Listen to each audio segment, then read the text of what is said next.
It's Dan Kenner with another episode of The Casual Author. Today is Tuesday, May 16th, 2023, as I record this, and this is episode number 77 of the podcast. Today we're talking to Buck Martinez about inspiring your readers through your writing.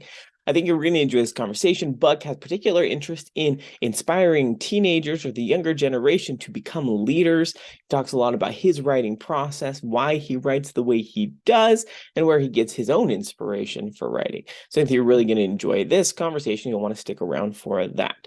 So before we get to the actual podcast interview, we'll talk about updates as per usual. So we'll start with the author updates this week. First off, I'm no longer on paternity leave. It's a little bit of a bittersweet situation. The thing is, with our family, we run very well on a schedule. So we homeschool and we do homesteading, of course. And so when I'm not working, the schedule gets a little bit messed up because, I'm thrown into the mix. Obviously, there's a lot to do. And so without that regular schedule, I know that the family was getting a little bit antsy. So like I said, it's a little bit bittersweet to get back to work because I actually go down and kind of do my own thing while my family gets into their own routine and everybody just kind of goes with the flow. Not that it was bad. I mean, paternity leave was awesome. We were able to get a lot of the homestead things done. We built a brand new chicken tractor, which I'll talk about on the homestead update. And I did get some pretty decent writing done. So Dragon Blooded it's hard to say how many chapters are left. I'm just shy of 87,000 words. Target is 90,000. Probably not going to wrap it up by 90. I thought I would be pretty close, but there's just a little bit more that I need to add. Perhaps around 95 will be more likely where I'll end up. But Dragon Blooded is coming along, and I'm really excited to finish that. After that, I probably will start writing the next book. I'm laughing because I have the completed Etcher's Plight. The Etcher's Plight is the first book of a 4-book series. It's nearly 190,000 words, and for some reason I'm too terrified to open it up and reread it. So that's going to continue sitting until I find the courage to go back to it and mess with it some more. I still have in my mind some of the things that I need to fix, and I even have a title for the second book and kind of where, at least how it's going to start. But for some reason, it just feels like an insurmountable mountain right now because it's such a big book.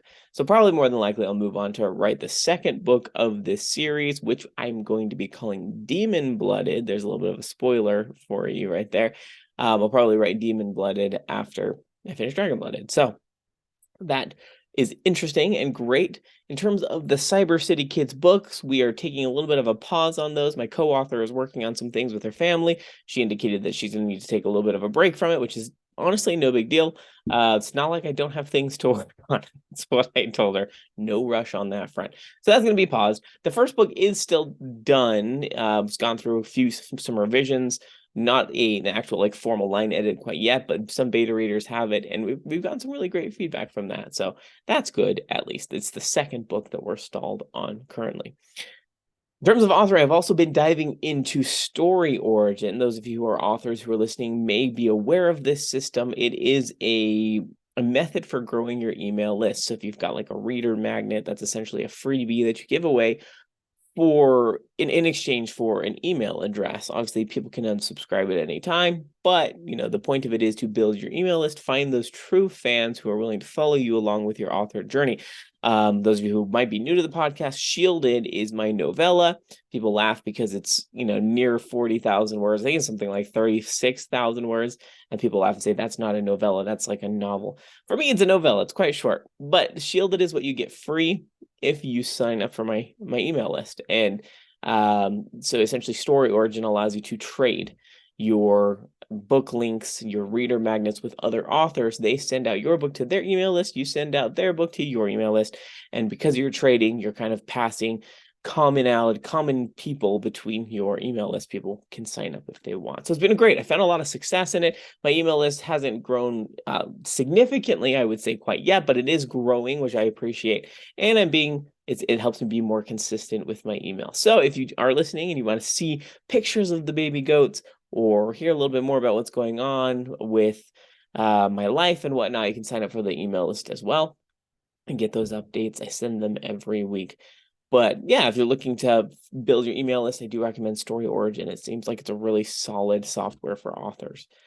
So I believe that's it for author updates. We'll go ahead and shift over to the homestead updates.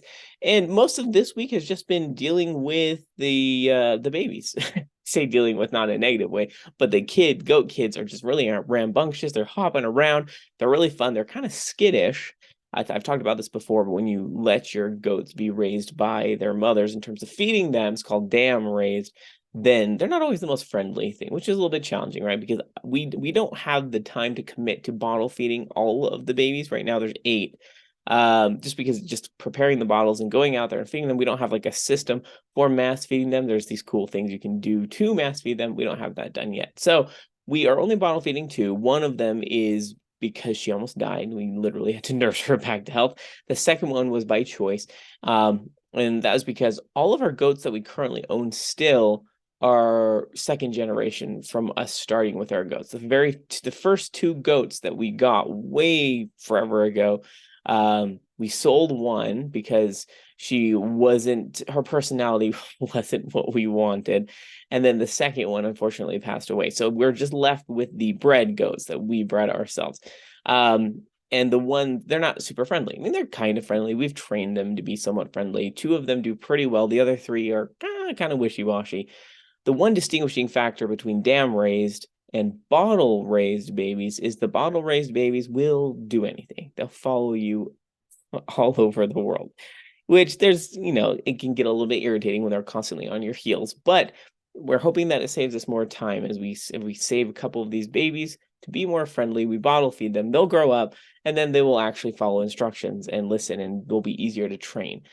Training a dam raised goat has just proven very difficult. They go back and forth in terms of obeying and doing what they're supposed to and standing on the stand while you're milking them without tapping their feet like little tap dancers.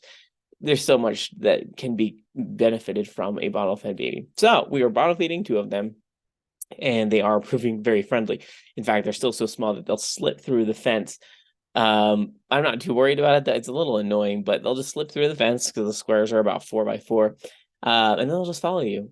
So on Sunday, my daughter was back there, and the goat just followed her for like 30 minutes, just yapping at her heels, jumping on her like a dog. It was just funny watching her run around the yard and this goat just following behind her. So anyway, there you go. Bottle fed babies. That's something that if you've never heard of, you now know.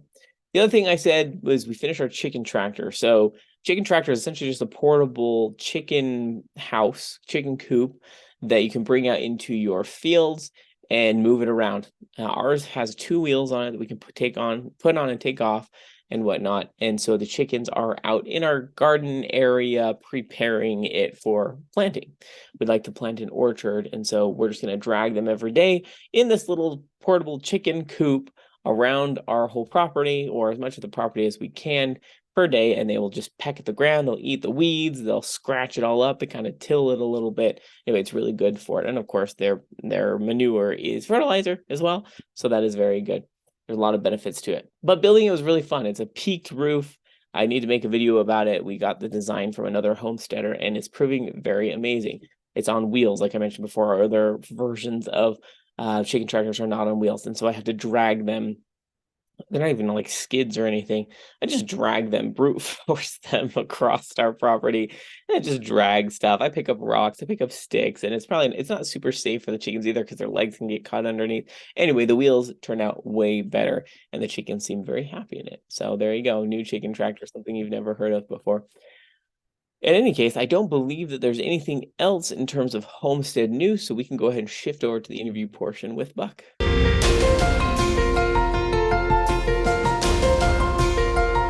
How are you doing today, Buck? I'm doing wonderful, Dan. Excellent. I'm so glad South to hear. Florida is a great place to be right now. Yes. Is it hot there yet? I know it gets pretty hot It's in that hot, but area. we haven't got the humidity yet, so it's okay. It's okay. I'm one of those weird people that doesn't mind humidity. Actually, I like it, and nobody can understand. I actually spent a couple of years in the Philippines, Oh, and it's geez, like humid as all get out very there, but I love it there. So tropical. yes, very tropical. But in any case, I'm thrilled to have you on the podcast. I'm excited to learn about your experience. You have an amazing experience with leadership and personal development, and you've written 7 books. to I don't boot. know how, Dan. It just kind of happens. The last thing I ever thought I'd be doing in life is writing books, but God's plan, whatever it Well, may be. to be fair, yeah, I'm the same way. I did not expect. I hoped to write. I thought it would be fun to write. I never thought I actually would. I've published 5 books myself. Different vein, obviously, Uh-huh. fantasy, sci-fi type, very nerdy stuff. But I'd love to talk about your experience with writing. I know you didn't really plan on becoming an author; you just kind of fell into it. But what's the story there? How long have you been writing, and how did you get into it? So it's kind of crazy. About uh, 10 years ago, my daughter and I started this organization called Student Aces, and Aces was intended to really kind of bring character and leadership to student athletes. So I had been with the private sector for over 30 years, and I just felt that it was time to give back. Hmm. So giving back, it started this organization. And, one day it was kind of bizarre. It's coming out of the shower, and I got this crazy thought saying, we've got 30 kids in the program. How are we going to get our message out? And our message was we have been working on what are those core values that if you had the opportunity to talk to kids, what are things you really want them to truly understand? And we talked about how do you command respect? How do you become trustworthy? We talk about the one thing you can control in life, which is your attitude. So bring a winning attitude. We talked about work ethic. So the ability to outwork the competition in whatever aspect of life, whether you're in med school, whether you're, a cook in a restaurant, whatever it may be, if you really want to make an impact, outwork everybody. And then being a good person, a person of integrity. So we started having sessions with different high schools and stuff like that, and this little word kept coming back saying you got to do more, you got to do more, you got to do more, get the message out. And talked to a number of principals in different high schools, and I said, are you guys teaching values? Are you guys teaching character? Are you teaching leadership? And they said, shoot, we can barely teach math, science, and history, right? So I said, let's do it. And I called a buddy of mine, and I said, hey, I got this crazy idea. I'm thinking of writing a book. And he said, you're crazy, and I would recommend against it. And nobody buys books. I said, well, I'm not doing it I'm obviously not doing it for that. I'm trying to get the message out. And then you fast forward, Dan, and today we've had about 50,000 kids go through our programs in one way or the other. So, but when you have, millions of kids in this country, unfortunately, a lot of them don't, no, they've never read a book. So it's frustrating because all you can do is get the message out, whether they choose to read or not. It's different. Now, one university down in Miami is a small university, St. Thomas University, has actually put one of the books in their curriculum. Hmm. So, and that's a book called The Winning Formula. So that, at least that's pretty cool. It's mandatory reading for entry level students at the university. I think that's amazing. Yeah, definitely. If you're hoping to get your message in front of students, that's the best place you want to be. Although I have to admit, I didn't love the assigned readings for any of my classes, That's but right. That's you do what right. you got to do, right? It's a cheap workbook, man.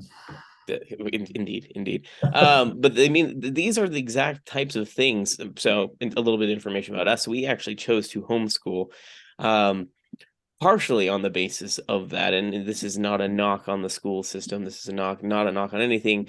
I just recognize kind of the missing points of my own education, my wife's education growing up. We decided, hey, let's try to fill in some of these gaps around values, practical skills, on top of all of these Mhm. standard subjects that people are missing. But I think this is the exact type of thing, these are exact values and messages that schools need, that, like you said, they don't have time, or they are not making the time to talk about. So why are you so passionate about this? Is it because you've been involved with kind of youth, teenage kids for a while now? You just thought, hey, I want to do something, kind of give back. Or do you have like a history of wanting just to help people become better people, and you decide, hey, this is the best Um, place to apply it? yeah. So, my parents fled communism when I was a small child. I was probably less than 2 years old, Hmm. and they came to this country. This country embraced them. The people were phenomenal. So, I was blessed, and I'm always indebted to have this country open their arms to us. So, I always felt passionate that I was blessed as a child to have great parents that really inculcated values, strong character, work ethic, integrity. And I feel that today we've lost a lot of that in this country. And kids, have lost that sense of work ethic, and there's a tremendous amount of entitlement. So we're working hard to try to get that message out to kids that say, hey, the only thing you can try to bring a winning attitude, be willing to outwork everybody else, be humble, be a person of integrity, because ultimately that is the only thing you can really take with you and be measured on. So be a person of honor. So the more we can continue to drive that message out to our youth and continue to demonstrate to our youth that this country is worth fighting for, this country is so different from everywhere else. And if we lose our country, where are you going to go? This is the only place that freedom still reigns, and it's so I'm passionate about it. I want this generation to have what I had growing up, and I'll do the best I can till it's time to go somewhere else. Yeah. I mean, I love that perspective. And I think, like you said, the winning attitude, the good outlook, those are the things that I don't think are being talked about regularly, not even just within schools, but just at home. And once again, I don't think it's like a failure from a parenting perspective necessarily, as much as I think people just forget that you need to talk about these things, right? It's the reality of being successful, of finding success in whatever your passions are, is these important outlooks, your personality, being dependable, diligent, those types of things. And it's taught by word and by example. So I think it's amazing that you've written books, and I want to talk a little bit about, and you kind of touched on this a little bit, but did you write these books knowing that your audience was going to be kind of in this teenage age? Because their attention spans are a little bit differently. They have different expectations. They probably don't love to read. I feel like there's a lot of teenagers these That's days right. that just are not interested in reading. So how did you make sure that your books were geared towards the right audience? What did you do to write them in that way? Yeah, I mean, everything I write, I really kind of write from the heart. So Hmm.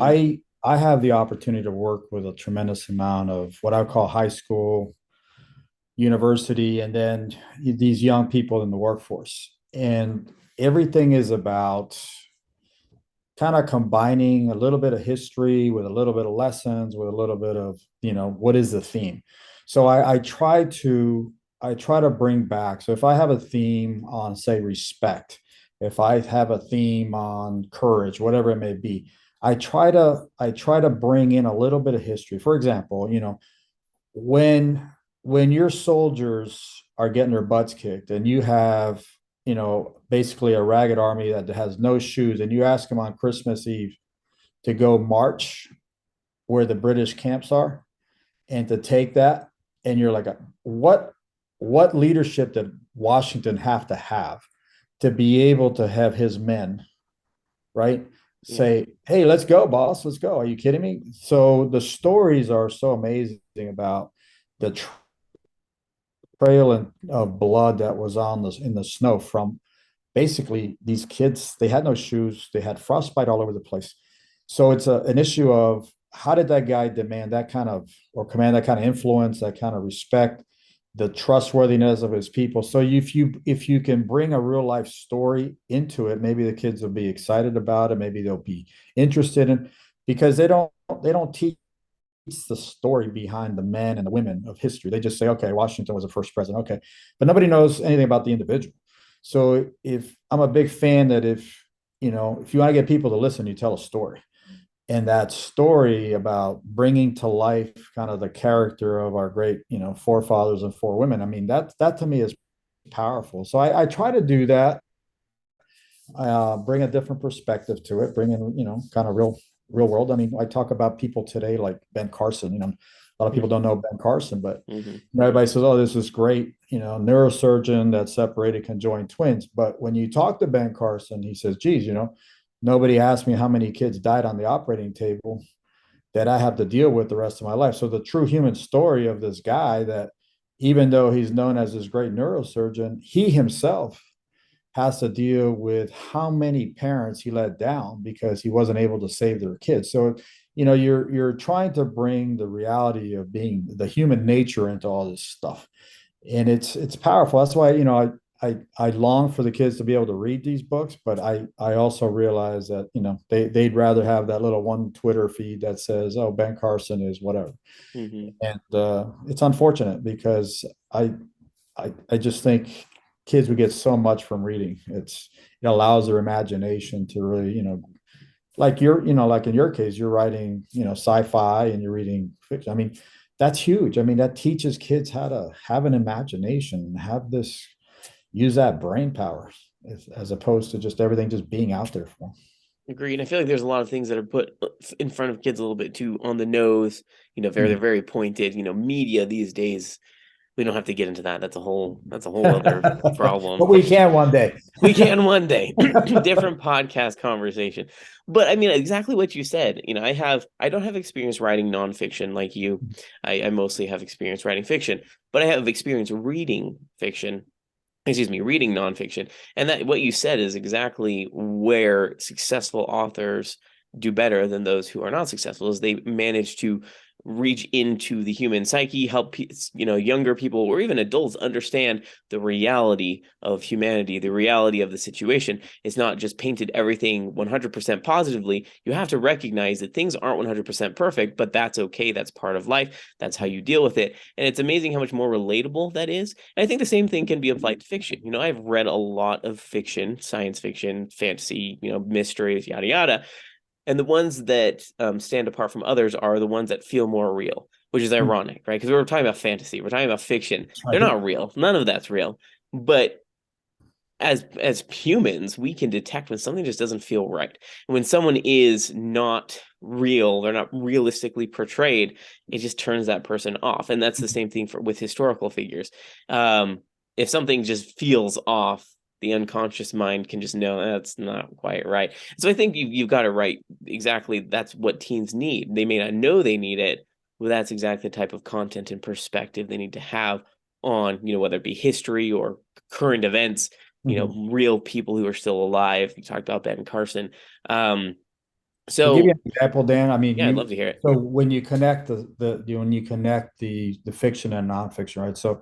So we ask a lot of and this is not just kids. I ask people in the workforce already. I ask, professional athletes, what is your superpower? And they all say, oh, I got this or I got that. I'm super fast, or I want to be able to go through time and yada yada.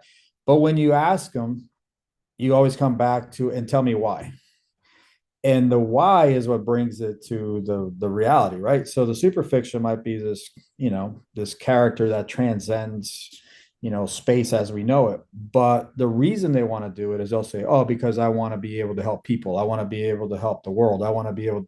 So that is taking that piece of the imagination that they have somewhere locked in that brain and bringing it to why are you doing it, which is, geez, it's the human trait, which is I care about people, I love people, I'm compassionate about people, I want to help. Wow. And then you say, so what is it that you would like to do with that superpower? And then it's funny how they end up going to professions where they actually help people. I want to be a doctor, a nurse, or whatever. So it's pretty neat. So that's where I think both the fiction and nonfiction world connect so nice in this stuff. Well, and that's an excellent point of, bringing it to reality, whatever the content of the book is.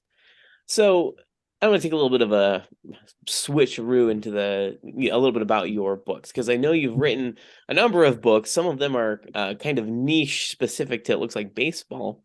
Interestingly enough, I'm assuming you have a passion for baseball. But your most recent book, let's see, it is Your Winning Formula, Discovering the Champion Within You, correct? Right. There's the one that came out after, but the winning formula is very similar to the other one. Recent-ish. Yeah. Well, that's the one they're using at the university too. So Oh, sure. Okay. So let's talk a little bit about that book. What is the hope of that book? What, kind of spark notes version, so you don't want to give away all your secrets.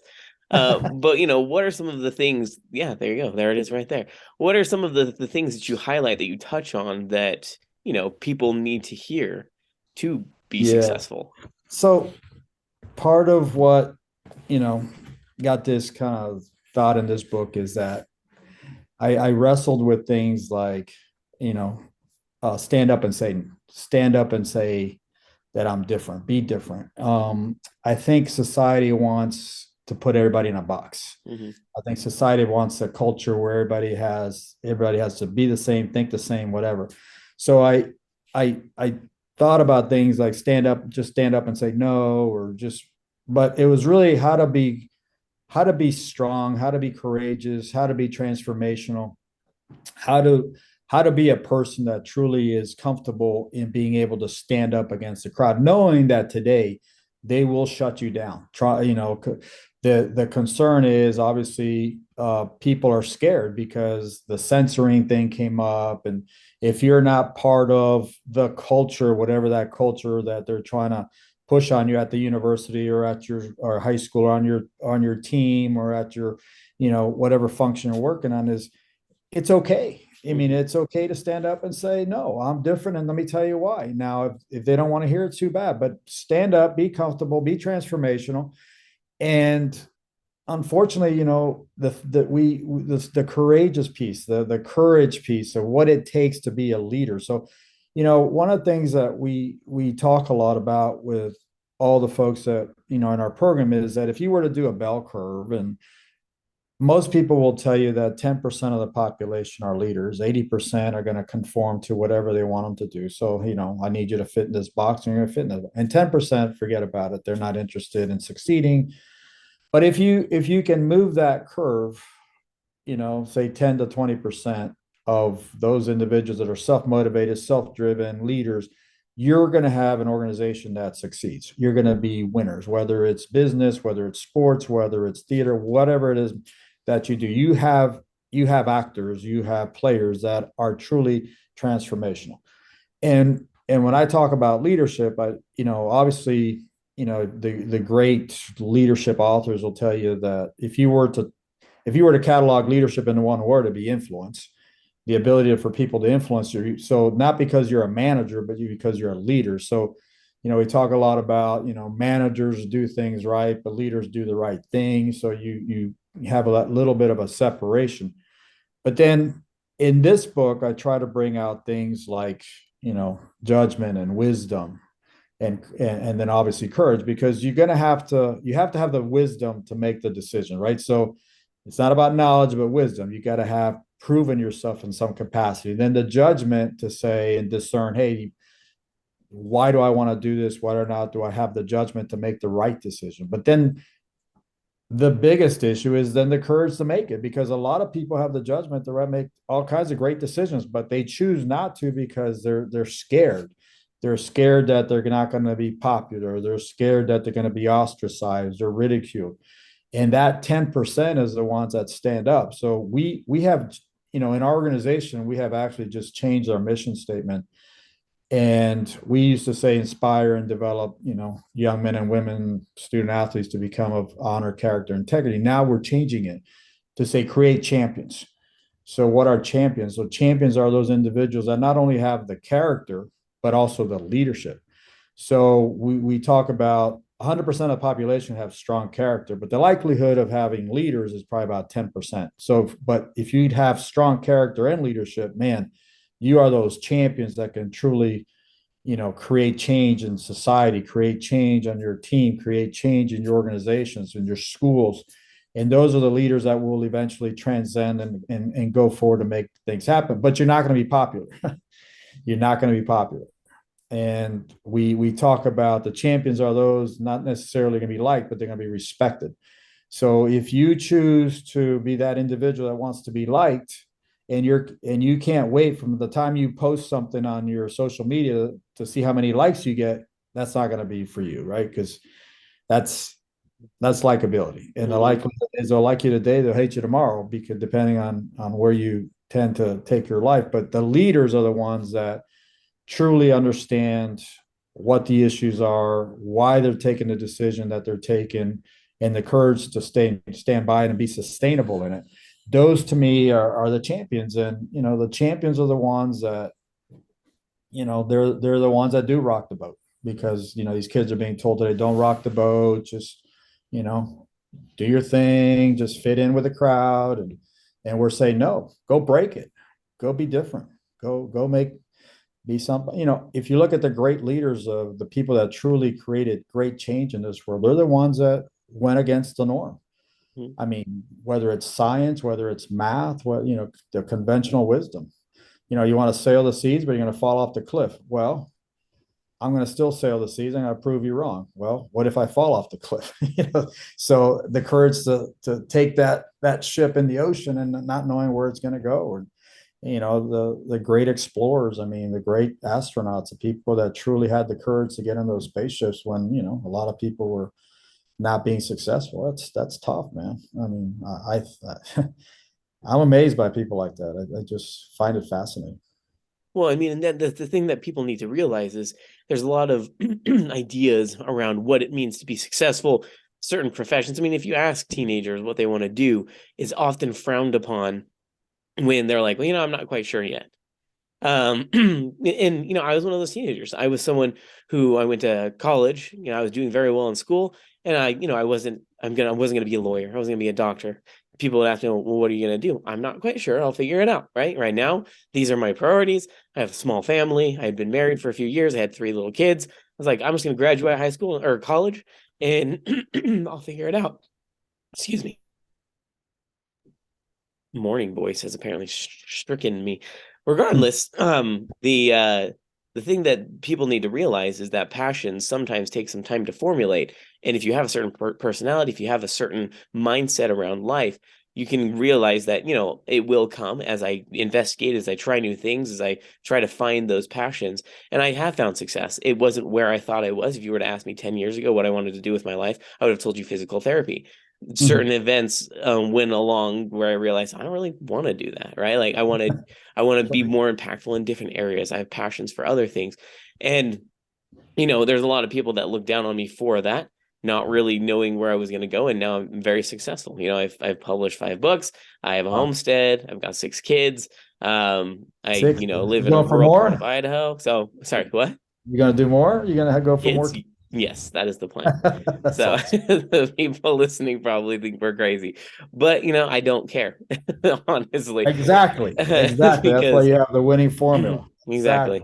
So But it's in Dan, I wanted to piggyback on that because sure. um, what we emphasize, or at least what I emphasize in these books, is that I don't care what you choose to do, but whatever you choose to do, be the best at it. Because you know we all have different talents, we all have different skills, we all have different gifts, and each of those gifts are to be played out. Mhm. But the greatest honor you can pay this country, this world, this society is to be the best at it. Mhm. So we're always telling our kids, like, if you're a high school kid or college kid, go to the individual in the cafeteria today and say, hey, thank you, you did a great job. Go to the individuals, the janitors of the school, and say, hey, thank you for doing what you're doing. Because this thing about I'm better than you because I make more money or whatever, that has no bearing on who you are as a human being.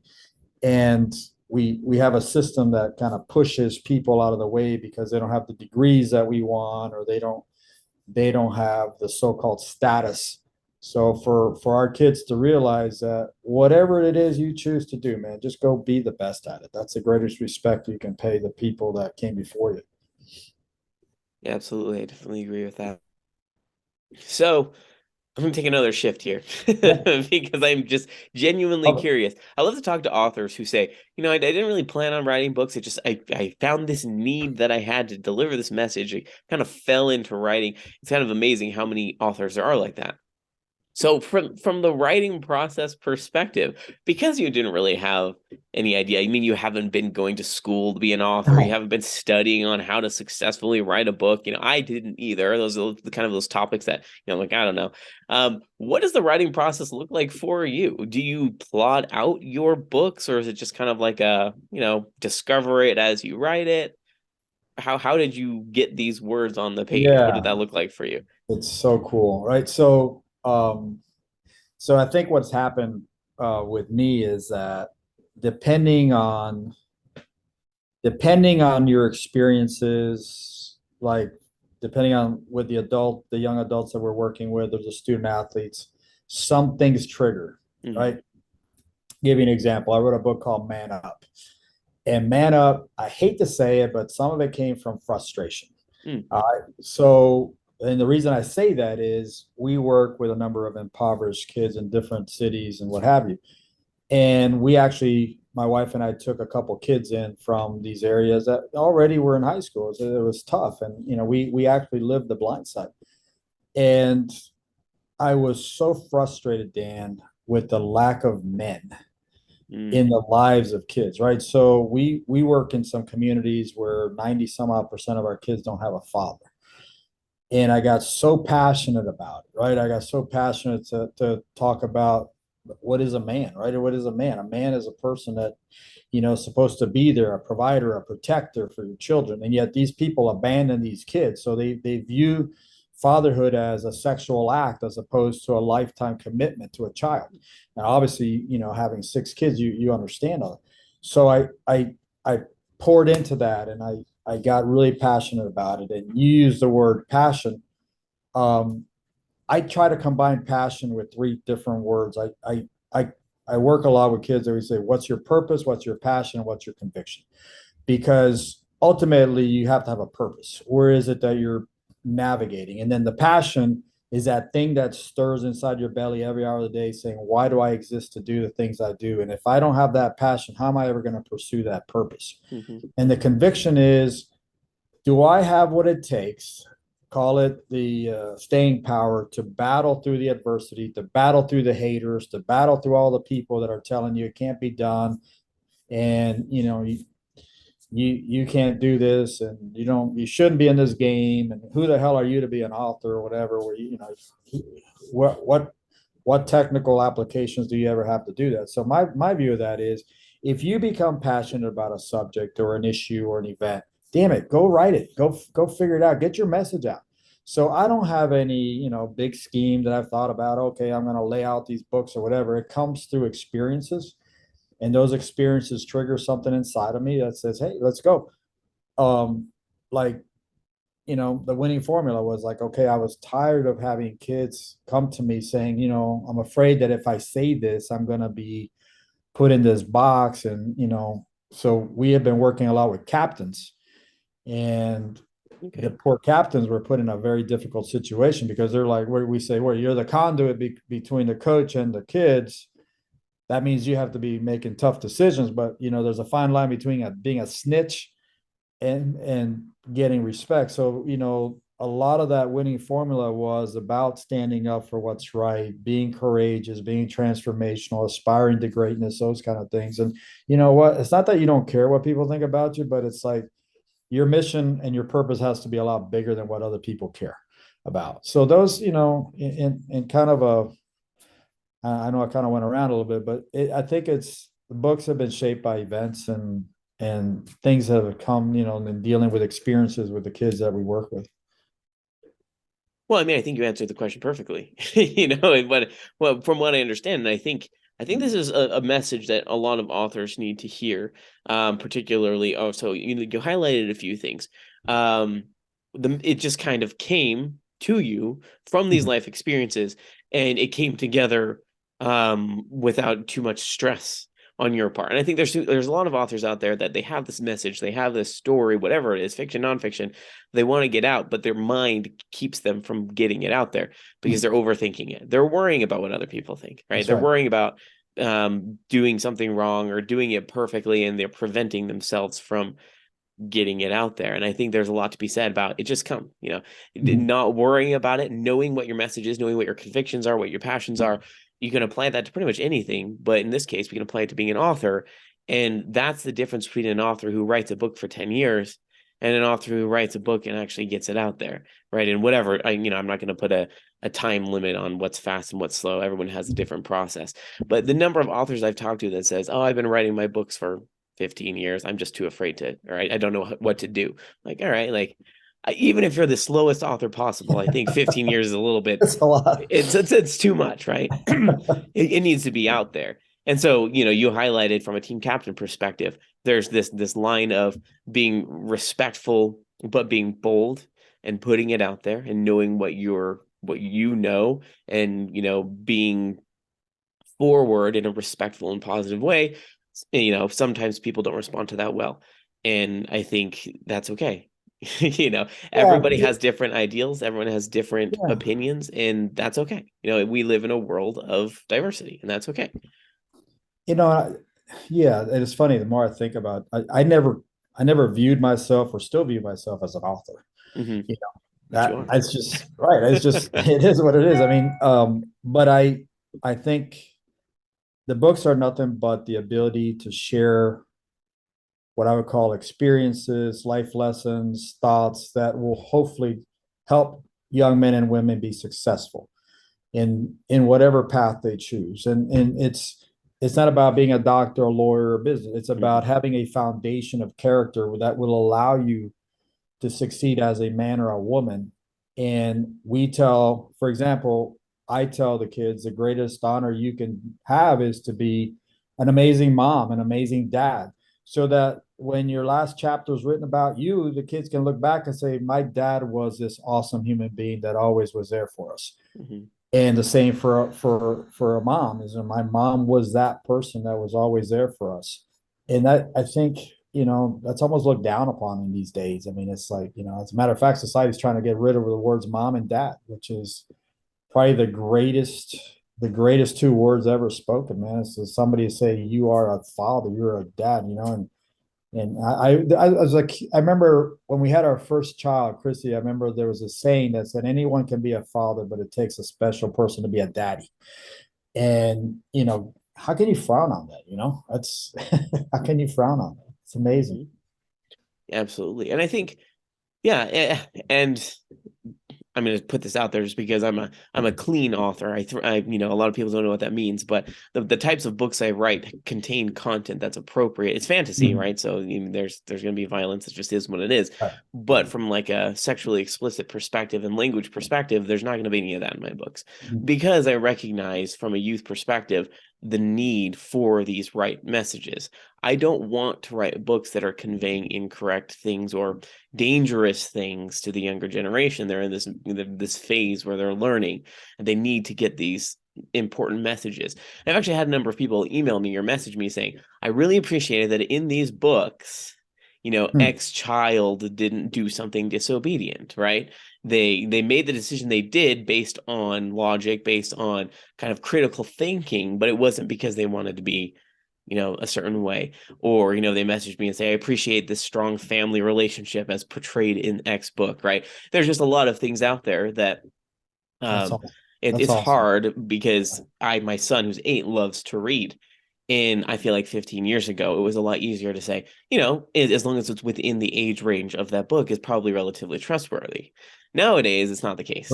Yeah, you don't know what you're There gonna get. you don't know what's in books. It can be No. written for quote unquote a 12-year-old, but there's content in there that I would not think is appropriate for a 12-year-old. And Mhm. so the point of that is, it's just kind of like highlighting some of these important things that you've talked about. Just make sure that whether you're a parent or an author or whatever, that the audience that you're targeting is appropriate for the content that's in it. Mhm. Just be aware of that. Those of you listening, and if you don't know this about me, my books are safe for So am youth, I. but they're great for adults too. Like they're epic fantasy. They're written for adults, Mhm. but I've got teenagers that love them too. So, Good for you. and in any case, and it's great to hear, it seems like your books are geared towards the right messages. They're the types of things that will only enhance, push forward these young teenagers, to become good men, women, mothers, fathers, those types of things. And so if you're looking for that content, it seems like Buck's got a lot of stuff for you in his bag of tricks. That's bag of tricks. This hopefully you see it that way. So what's in the up next for you? So are you hoping to continue being an author? I know you're not an author by trade, but Right. are you going to keep writing books? Do you have other ideas, things that you want to put forward? Yeah. I mean, there's there's a side of me that definitely wants to. I've actually started a book, Okay. but we've been so doggone busy. It's been so hard right now. So the next one, and I don't know. I'm gonna lean on Jamie because here's the message. The message is a play on kids having the courage to take that step into leadership, right? So, we've talked about things called, exercise your backbone, or what is it that, about a leader that, if you were to take those three things we talked about, the wisdom, the judgment, the courage, how do you package that into leadership? But bringing leadership down to the basic elements for young men and women, as opposed to all these, you know, crazy books about self-help and all that. I mean, kids aren't going to understand that. But if you can truly break it down into examples that they wrestle with every day, especially with the barrage of social media messaging, where it's putting so much pressure. I mean, when you look at teen suicide and you look at all the issues that young women are going through with, body shaming and stuff like that, it eats me up because I've got three daughters and I got two incredible granddaughters. So there's a side of me, and it's funny. I was going through my I was going through my, oh my God, drawers the other day, and I found a folder that I had started about 20 years ago. And one of my passions will be that I'm going to write a daddy daughter book. Hmm. So it's, the special bond between daddies and daughters, and what it is about that transition then, as your daughters get older and become, mothers themselves, and then the relationship between the grandfather and the granddaughters and stuff like that. But there's such a misunderstanding and misconception today of fatherhood, and what is that relationship, which is such a beautiful thing that we've been blessed with, is the relationship between the husband or the wife and the children. And that is the greatest relationship that we'll ever be blessed with. And to put it into a context where it's really geared for young little girls, like a daddy daughter, possibly a series or something that we could talk about, as simple as saying, today we went to the zoo, so what were those things that made it special? What was that day like? And the next one might be, we went to a ball game, went to the theater, or whatever. But just the naivety, the innocence of having those type of relationships. These young women today are being, they're so young and they're already barraged. The innocence is being taken away because of all the social media stuff. And I'm trying to bring that innocence back somehow. So I haven't shared that with anybody, by the way. My daughter's probably going to go, "What? What are you thinking?" She hears this. Oh no, put her head down and say, wait, don't do that. No. But I think that's awesome. So, there's a lot of people who maybe they don't have plans to write, or and it's just great to see, you've got a lot of things out there, and it's always cool to hear your thoughts around maybe. I know that may change, your ideas shift over time as the book actually comes to writing, but I think it's a really cool thing to look forward to.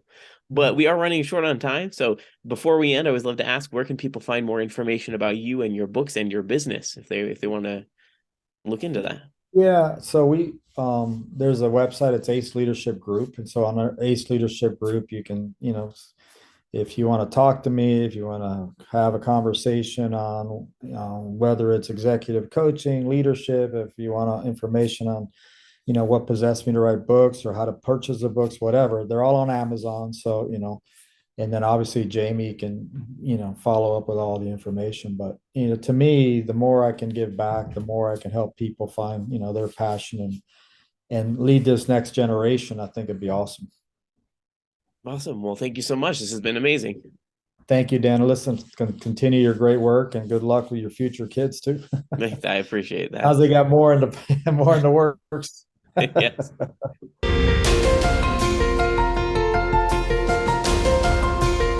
I hope you found that as interesting and helpful as I did. It's definitely inspiring to hear Buck and his experience with uplifting teenagers, uplifting the youth to become successful leaders, be good people, upstanding citizens of where they live. And it's inspiring to see how the effects of your words can be on somebody else. Something we need to think about as authors, particularly if we are writing inspirational books on purpose. So I definitely found a lot of joy and inspiration from hearing Buck's story and talking to him about his experience. So next week, we'll be talking to Frankie Baghdad about her recent book, I Love My Kids, But I Don't Always Like Them. We also talk a little bit about her experience writing with ADHD, how she organizes things, how she went about planning and writing her book, and her experience in working with her publisher. So I think you'll really enjoy that conversation. So definitely tune in next week.